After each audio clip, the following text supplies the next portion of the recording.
ಭಾರತೀಯ ವಿದ್ಯಾರ್ಥಿ ಪರಿಷತ್ ಸಂಘಟನೆಯ 44ನೇ ಪ್ರಾಂತ ಸಮ್ಮೇಳನ ಜನವರಿ 31ರಿಂದ ಫೆಬ್ರವರಿ 2ರವರೆಗೆ 3 ದಿನಗಳ ಕಾಲ ಶಿವಮೊಗ್ಗದಲ್ಲಿ ನಡೆಯಲಿದೆ ಎಂದು ಸ್ವಾಗತ ಸಮಿತಿ ಅಧ್ಯಕ್ಷರಾದ ಶ್ರೀ ಎಸ್.ಎನ್. ನಾಗರಾಜ್ರವರು ತಿಳಿಸಿದರು.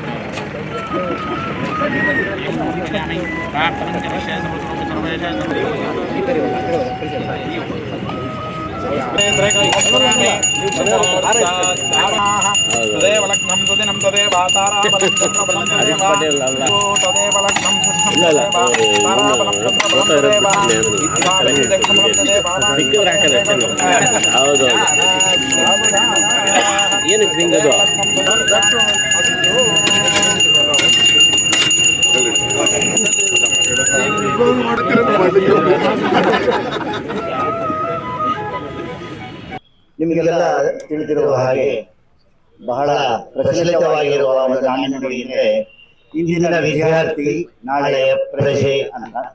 ಈ ಹಿನ್ನೆಲೆಯಲ್ಲಿ ವಿದ್ಯಾರ್ಥಿಗಳಿಗೆ ಮೌಲ್ಯಾಧಾರಿತ ಶಿಕ್ಷಣವನ್ನು ಸಿಗುವಂತೆ ಮಾಡಿ ಅದರಿಂದ ಅವರು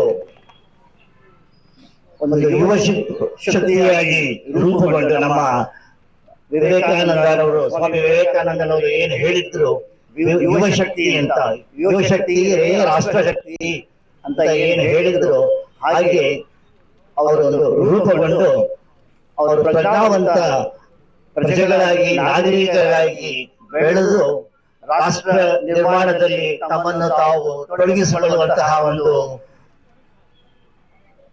ವ್ಯವಸ್ಥೆ ನಿರ್ಮಾಣದ ಅಗತ್ಯ ಇವತ್ತು ತುಂಬಾ ಇದೆ. ಈ ಹಿನ್ನೆಲೆಯಲ್ಲಿ ನಮ್ಮ ಅಖಿಲ ಭಾರತೀಯ ವಿದ್ಯಾರ್ಥಿ ಪರಿಷತ್ನ 44ನೇ ಪ್ರಾಂತ ಸಮ್ಮೇಳನ 20-25 ಜನವರಿ 31 ಫೆಬ್ರವರಿ 1-2ರಂದು ಮಲೆನಾಡಿನ ತೊಟ್ಟು ಸಹ್ಯಾದ್ರಿಯ ಪರ್ವತ ಶ್ರೇಣಿಯ ತಪ್ಪಲಿನಲ್ಲಿ ನಡೆಯಲಿದೆ.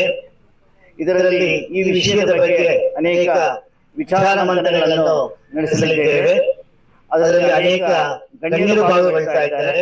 ಹಾಗೆಯೇ ಈ ಸಮ್ಮೇಳನದ ಒಂದು ಸಾರ್ಥಕತೆಗಾಗಿ ಶಿವಮೊಗ್ಗದ ಎಲ್ಲ ಸ್ಥಳದ ನಾಗರಿಕರು ಕೂಡ ಪಾಲ್ಗೊಳ್ತಾ ಇದ್ದಾರೆ.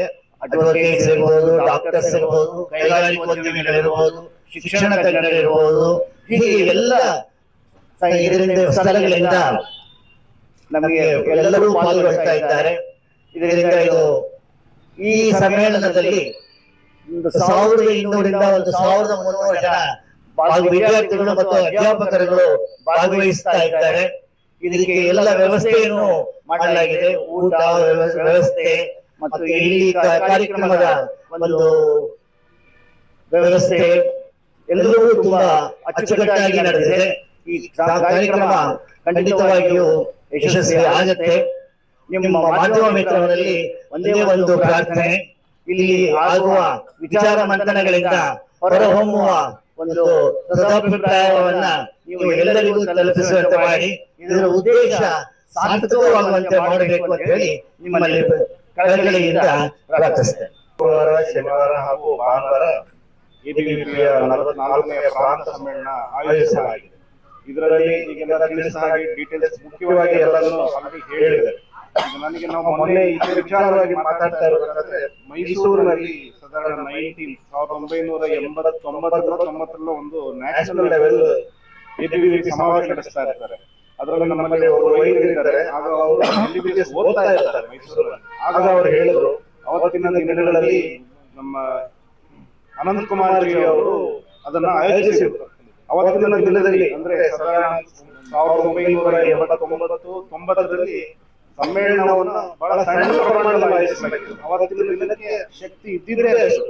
ಆದರೆ ಈ ದಿನ ಅಖಿಲ ಭಾರತೀಯ ವಿದ್ಯಾರ್ಥಿ ಪರಿಷತ್ ಇಡೀ ಜಗತ್ತಿನ ಒಂದು ಅತ್ಯಂತ ಹೆಚ್ಚು ಸಂಖ್ಯೆಯನ್ನು ಹೊಂದಿರುವಂತಹ ಒಂದು ಏಕೈಕ ಸಂಘಟನೆ ಆಗಿದೆ. ಇಡೀ ರಾಜ್ಯದಲ್ಲಿ, ಇಡೀ ರಾಷ್ಟ್ರದಲ್ಲಿ ಸುಮಾರು 56 ಲಕ್ಷ ನೋಂದಾಯಿತ ವಿದ್ಯಾರ್ಥಿಗಳು ಇದ್ದಾರೆ. ಇದು ನಮ್ಮೆಲ್ಲರ ಹೆಮ್ಮೆ.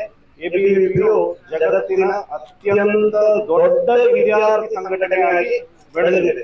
ಈ ನಿಟ್ಟಿನಲ್ಲಿ ನಮ್ಮೆಲ್ಲರ ಜವಾಬ್ದಾರಿಯು ಎಬಿವಿಪಿಯನ್ನು ಹೆಚ್ಚು ಪೋಷಿಸಿ ಬೆಳೆಸಿ ನಮ್ಮ ಜಗತ್ತಿಗೆ ಒಂದು ಅತ್ಯಂತ ಮಹತ್ತರವಾದ ಕೊಡುಗೆಯನ್ನು ನೀಡುವ ಜವಾಬ್ದಾರಿ ನಮ್ಮೆಲ್ಲರದು.